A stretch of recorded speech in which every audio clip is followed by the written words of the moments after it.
Hey guys, what's up? It is Ripe again, back with more Neighbors from Hell and entitled people's stories. Without wasting any more time, let's dive right into the stories. The first one is titled, Neighbor built an illegal fence through my farmland and denied me access to my property. So, I live in a smaller city in Albania. Our neighborhood is a mix of tiny houses and traditional houses that are pretty simple and dainty. Our neighborhood is nothing fancy, but it is quiet and comfortable. Off to the side of the neighborhood there is a huge field. Because my house is at the end of the street, I actually own a good chunk of this field. It's considered a part of my backyard. I don't really do much with this piece of land as I live alone. I have accumulated a small garden, but have actually been planning to turn it into some sort of small farm or something. I don't really know.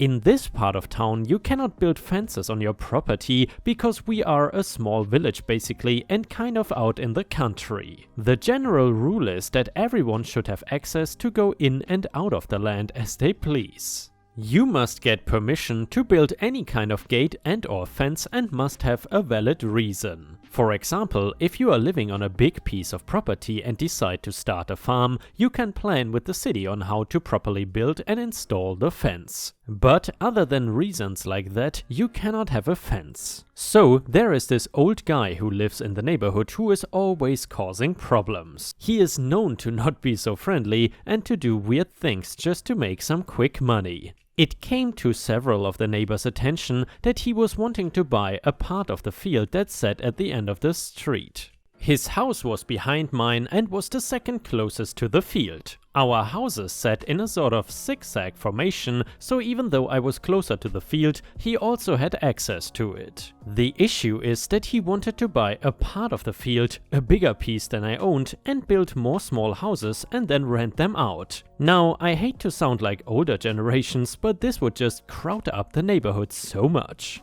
We were a small and quiet neighborhood, and plus you would have to pack houses in the field if you wanted to have more than 3 or 4. But much to everyone's dismay, this elderly gentleman bought a section of the field. Shortly after it was confirmed that he bought a part of the field, a fence was being built. Most of us could figure out what he was doing right away. He was building a fence to section off part of the land to use to build other properties on.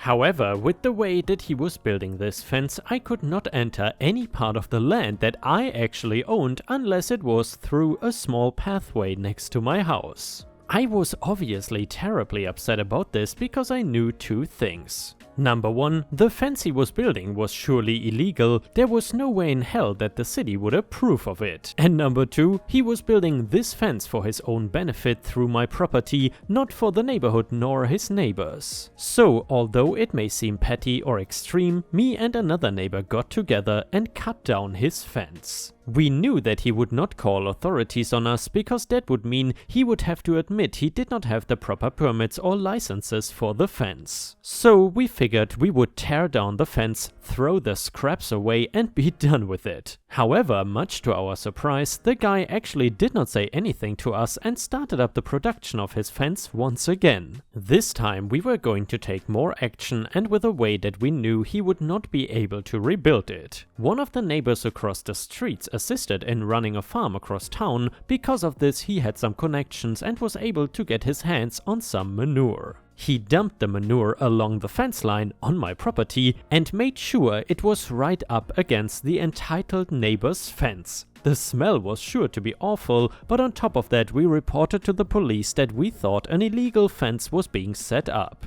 The police came out and concluded that the fence was indeed being built illegally and that he would have to tear it down and pay a fine. And because he was caught building the fence illegally, the city would not consider any future plans he had for building the fence. He actually tried to complain and report us for the manure and the smell, but I simply told the police officers that I let my friend store the manure on the field until he could take it to the farm. And Ripe stars, if you still enjoy the stories about crazy neighbors and entitled people, then I would really appreciate it if you could subscribe to the channel if you haven't already, and maybe even like the video, because that would help me tremendously. Thank you so much in advance.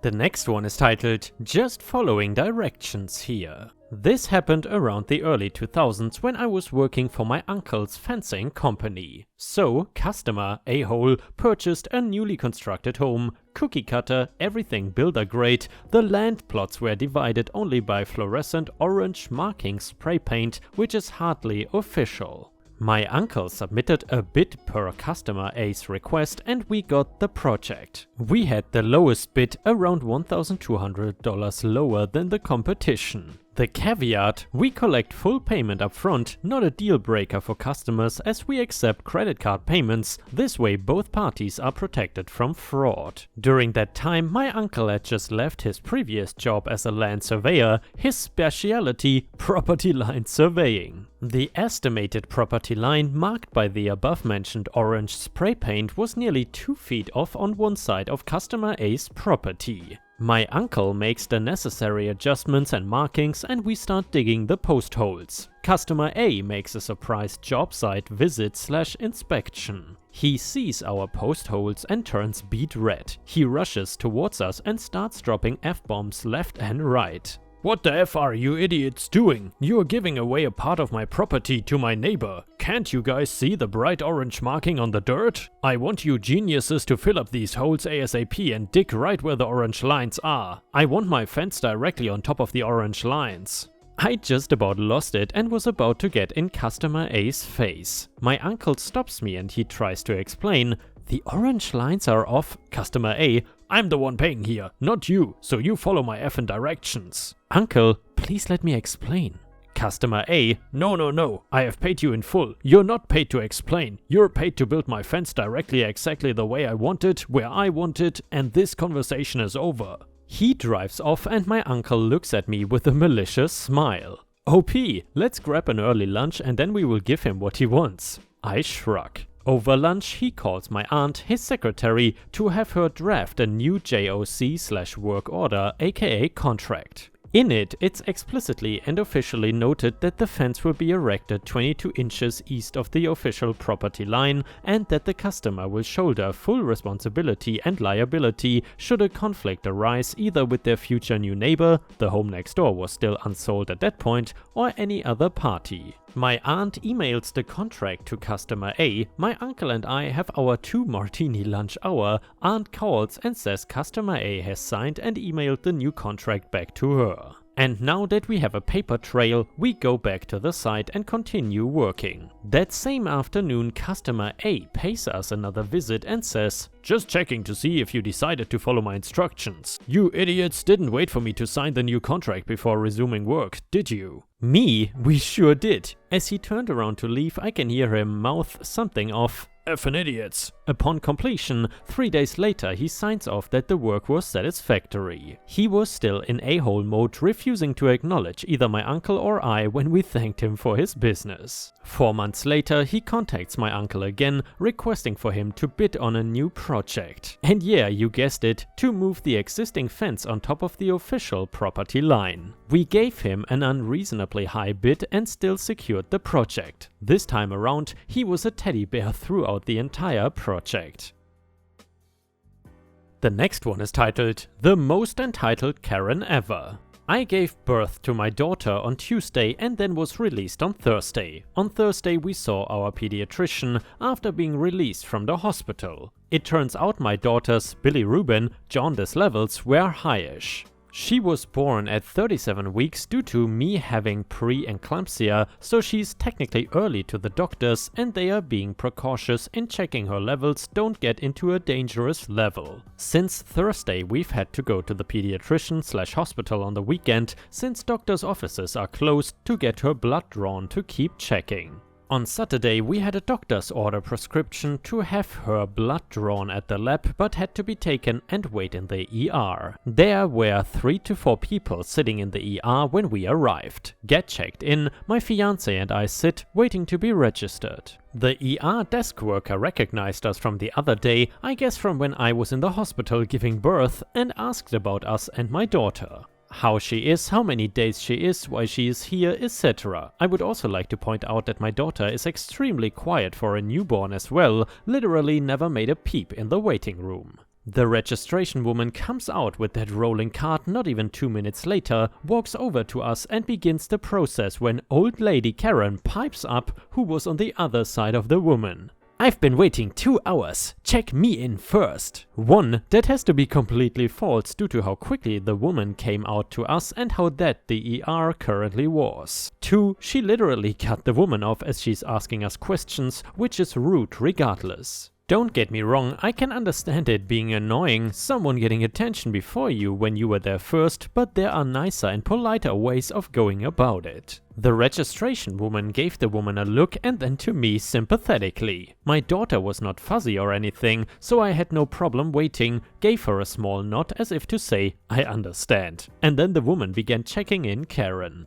Only Karen did not speak to the woman, only shoved her paperwork into the woman's hand and said quietly again. Once the registration woman was done, I think just confirming certain things due to her not needing anything from Karen, checked us in, thanked both my party and the woman, to which of course my fiancé and I thanked her back out of politeness. Karen glared over at the worker and us. After about 15 to 20 minutes, Karen told, not asked, told a worker to tell the ER receptionist that she's been waiting 2 hours and to call the lab technicians down again. The ER receptionist gets the message from the passing worker, gives Karen a look and proceeds to call/page the lab again while making a slightly annoyed sound. After a moment, the receptionist turned to my fiancé and I, apologizing to us, saying the technician would be down in a moment and that on Saturdays they only have one blood technician. A few minutes later, the very lovely technician came down and immediately came to us, helping us gather our stuff out of kindness. The receptionist made some sort of comment about Karen is also getting a lab done, to which the tech made an kind of sound. The feeling I got was the receptionist told the tech on the phone about Karen causing issues and that an infant was waiting. Well, good, you can follow us. My fiancé and I took an extra second to get the car seat picked up, diaper bag, etc. So Karen had a moment to stand with the tech who was complimenting us on our daughter, to which Karen said nicely but slightly smug, "Yeah, what a cute baby." We took a short walk to the lab area, Karen speed walking past us talking to the tech about how she doesn't even understand why she's here, she could be doing other things on a Saturday, she has been waiting 2 hours, etc. While the tech is nicely smiling and agreeing, apologizing that she's the only blood technician on the weekends, we approach the room, to which the tech turns, smiles smugly and tells Karen, "Ma'am, you can have a seat right here, you all can come right inside." Karen, "What?" "Yes ma'am, the seat's right here, we'll be done in just a minute." Karen huffed, giving my, again 4-day-old baby a look as if it is her fault that Karen was a complete and utter pain in the butt, making the receptionist and tech want to make her life even harder. Again, my daughter has not made a sound and was perfectly fine. Karen easily could have gone before us and both of us were here for blood to be drawn. But I guess Karen had to wait even longer due to her sucky attitude towards the staff. The next one is titled Rest in Peace, Car. This past Sunday I decided to take a track day at a regionally known drag strip during a no prep event. If you are not from the car scene, just Google what is no prep drag racing for a full understanding. My partner and I took 2 pickup trucks with 2 car trailers with 3 cars in them, along with tools, spare wheels with tires on them, etc. I brought my 1996 Honda Civic hatchback, which, without going full car nerd, has an engine swap and a lot of work done. It is quite fast for a Honda, but really just a toy. I also brought my Nissan Laurel, which is imported from Japan and was never sold in the United States. The car is primarily a drift car, but with 30 minutes of work it can be changed over to a drag setup. My buddy brought his 1996 Mitsubishi Eclipse GSX. We were running all day making small wagers with those at the track, and together we were up just over 20k on the day from wagers. Around 8 PM, with the track closing at 9 PM, I had the douchiest of chats approach me and engage in the typical smack talk about how my cars are slow and how incredible his car is, yada yada yada. After being goaded numerous times, declining a 10k race and really just trying to pack up for the day, this douchebag decided to insult my wife in a rather derogatory and misogynistic way. The comments were both disgusting and about how a woman does not belong on a racetrack. And well, ripe stars, I would rather say douchebags don't belong on a racetrack. But anyway, I thought for a second before responding, and I then said to our entitled prick, "Since women don't belong on the racetrack, why don't you race her in the Laurel?" EP, "10k bro, that's easy money, let's go." Me, no, if you are racing her, it's going to be for titles. Known in Hollywood as pink slips or just pinks. EP, "Hell yeah, I will take your car." Starts laughing and further insulting my wife to his cronies. We shook hands, pulled out paperwork and found a track official to hold both sets of paperwork before getting ready for the run. One single 1/4 mile race for both cars. The tree turned green and they blew off the line. EP pulled slightly ahead out of the gate and you could just feel the misogynistic comments he was saying to himself as he flew down the track. About halfway down the track, wife caught up to him and surpassed him, finishing the race with enough room to parallel park an F-250 between them. Wife pulls back into our stall, smiling and laughing, excited over her win as it was only her third pass on the track for the day. I went to the staff member to collect paperwork without problem and then went over to EP's stall to collect our car. As we turned the corner into the stall, EP yelled, "F no, I'm not giving my car to a woman. She got lucky. 2 out of 3. F this." All of EP's friends were laughing at him and making the her you got beat by a girl jokes that were popular in middle school. I noticed the keys were still in the car, so I quickly reached into the car and snatched them. After grabbing the keys, I was sucker punched by EP and I did defend myself. I did not engage in a full-on brawl, merely defended myself after giving it one good swing. Track officials separated us and EP started screaming to staff that I was trying to steal his car and saying he was going to call the police. You see, in my state, all bets are legal at the track as it is no different than betting on a horse. Taxes are paid on the bet. In the event of a slip race, taxes are paid on the vehicle through the DMV. EP's threat of police held no power. EP continued to scream for another 15 minutes, not letting anyone else get a word in. Finally, the owner of the track came by and ordered EP off the property, or he would call the police for a trespass order. Owner also informed EP that he was banned from the track for the rest of the year. We returned to our stall with the keys in hand and waited for EP to leave. Having no choice, EP left without the car. This morning I was served with a $100,000 lawsuit from EP. Turns out EP had taken a $100,000 loan to build this race car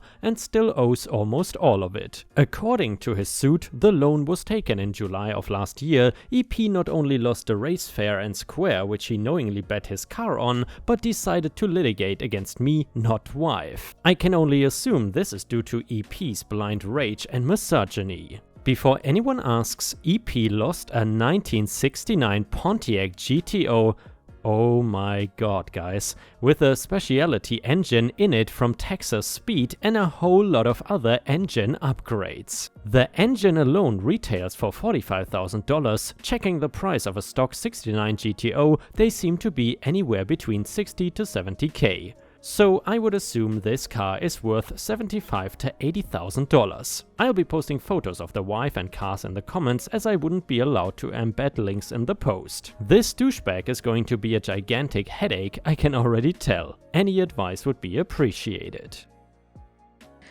Guys, guess who is joining me today while working? It's my little Disney. Right, Disney, you're joining me. Oh, someone wants to leave already. Oh, someone falling. Oh, damn, she was chilling the whole time on my lap.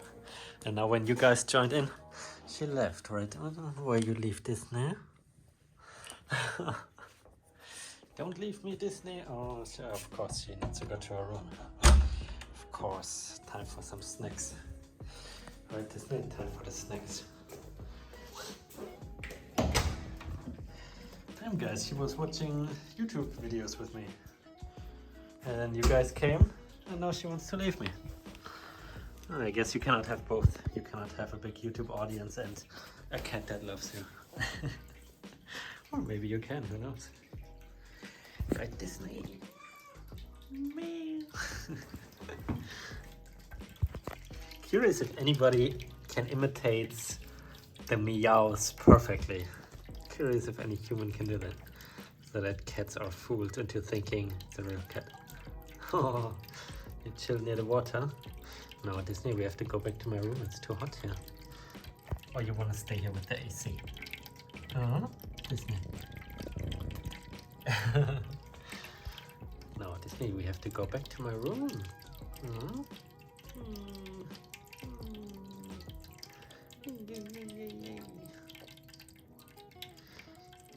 Okay guys, thank you very much for watching, and I hope to see you again tomorrow.